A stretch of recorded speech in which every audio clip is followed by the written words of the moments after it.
Imagine lighting a pile of cash worth 2 million euros on fire. No, imagine doing that every single day for 20 years. This isn't a criminal enterprise. It isn't a Ponzi scheme. It was supposed to be a business. This is the story of Alitalia.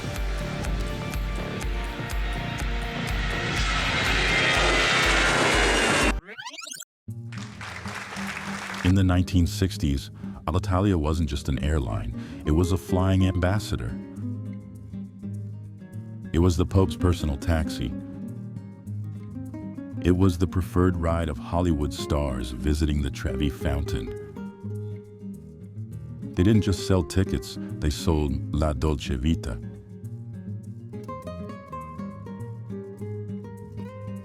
While other airlines were treating passengers like cargo, Alitalia was serving hot pasta on Richard Ginori porcelain. The flight attendants weren't just crew, they were fashion icons, dressed by heavyweights like Milas Schon. By 1969, it was the 7th largest airline in the world. It was profitable, it was prestigious. It was the pride of a nation creating an economic miracle. It felt like the party would never end. But in Italy, the party always comes with a bill. That bill arrived in 1973. The oil crisis tripled the price of fuel overnight. It crushed every airline, but it broke Alitalia. Because by now, Alitalia wasn't really a company anymore. It had become a political tool. The airline fell under the control of the IRI, the state holding company, and in the chaotic world of the 1970s, Italian politics, profitability was optional. Power was mandatory. Alitalia stopped answering to shareholders. It started answering to voters. Politicians realized that an airline is the perfect place to hide favors, need to secure a local election, build a useless airport in the middle of nowhere. Need to lower unemployment numbers, force the airline to hire thousands of people it doesn't need. They turned a flag carrier into a flying welfare office. They hired ground staff, maintenance crews, and executives based on party loyalty, not competence. While British Airways and Lufthansa were ruthlessly cutting costs to survive the crisis, Alitalia was expanding its payroll. The golden era was over. The era of the bailout had just begun.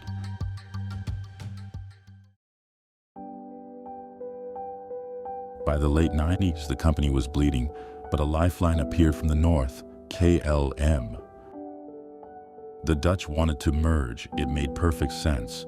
Combine the flair of Italy with the efficiency of the Netherlands to create a European giant. But in Italy, business is never just business. Politicians started fighting over where the main hub should be, Milan or Rome, the north or the south. KLM watched the chaos, the strikes, and the indecision, and they realized they were marrying into a dysfunctional family. In 2000, they didn't just walk away. They paid a penalty just to escape. Fast forward to 2008, Alitalia is hours away from bankruptcy. The government has no money left. Then a miracle. Air France offered to buy the whole thing. They would take the debt, modernize the fleet, and save the airline. It was the only rational choice. It was a done deal until the election started. Silvio Berlusconi was running for prime minister, and he needed a symbol. He didn't see a bankrupt company. He saw a campaign slogan. He launched a crusade for Italianità, Italianness. He shouted that selling the national jewel to the French was a betrayal. The unions cheered. The voters loved it. Keep Alitalia Italian became the rallying cry. Air France took one look at the hostile political climate and withdrew their offer. Berlusconi won the election. Alitalia stayed Italian. They had saved the national pride, but they had doomed the airline. So Air France was gone. Who was going to save the airline now? Berlusconi called his friends, a group of Italian industrialists he named the Brave Captains, Capitani Coraggiosi. There was just one problem. They knew about building roads, making steel, and selling sweaters. But they knew absolutely nothing about running an airline. They agreed to buy it, but only if they could play a trick. They split Alitalia in two. The good company took the planes, the slots, and the cash. The bad company took the debts and the redundancy payments. The investors got the assets. The Italian taxpayers got the debt. It was a masterclass in privatizing profits and socializing losses. But because they weren't airline people, they made mistakes. They focused on domestic flights while low-cost carriers like Ryanair were eating them alive. They burned through their investment in just 5 years. The brave captains realized that owning an airline wasn't a hobby, it was an incinerator. By 2013, the money was gone again. The Italian airline was begging for a foreign buyer. And this time, the savior would come from the desert. The savior was Etihad Airways from Abu Dhabi. They had oil money, ambition, and a plan to conquer Europe. They bought 49% of Alitalia. They didn't just want to fix the airline, they wanted to make it sexy again. New uniforms, new flight service, a massive rebrand. For a moment, it worked. The planes looked great, the staff looked sharp, but look closer at the route map.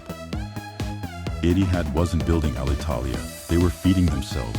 They funneled Italian passengers into Abu Dhabi to fill their own long-haul flights. Alitalia became a feeder airline for a desert hub. They lost their independence, and critically, they kept losing money. The luxury was just a mask. By 2017, Etihad was in its own financial trouble. They looked at the balance sheet, saw Alitalia was burning €2 million a day again, and did the only logical thing. They pulled the plug. The rich uncle from the desert went home. Alitalia was bankrupt again, but this time, nobody wanted to buy it. By 2017, Alitalia was technically dead, again. But in Italy, nothing really dies. It just enters a state of bureaucratic purgatory, waiting for the next political miracle to pay the bills. The government stepped in with a temporary administration. They called it a rescue mission to save a national asset. In reality, it was taxpayer-funded life support for a patient that had already flatlined. Politicians argued, unions protested, Brussels complained, everyone agreed it was a disaster, but no politician wanted to be the one who finally signed the death certificate. So they did what Rome does best, they stalled. By 2020, Alitalia had burned through over €13 billion. For context, that is enough to buy a small country. For an airline that never made a consistent profit, it wasn't just a loss, it was a financial black hole. Then COVID hit. For most airlines, it was an existential crisis. For Alitalia, it was the perfect alibi. Suddenly, losing millions a day wasn't incompetence anymore. It was a global emergency. In 2021, the state finally shut down Alitalia and created a new entity, ITA Airways. New name, new bright blue paint job, slightly smaller fleet. But if you looked closely, it flew the same routes, used the same airport slots, and was owned by the exact same government. It was a diet version of Alitalia, sold to the public as a fresh start. Brussels spent months arguing if this was a new airline or just a zombie wearing a disguise. In the end, Alitalia isn't just a story about a badly run airline. It is a warning about what happens when a country treats a company like a national flag instead of a business. For decades, politicians used it as a PR tool, unions used it as a bargaining chip, and voters were told that keeping it alive was patriotic. The balance sheet never mattered, as long as the logo still took off from Rome. But the bill didn't disappear. It was simply mailed to the taxpayers with interest. Italy didn't just lose €13 billion. It lost the opportunity to let the market work and build something sustainable in its place.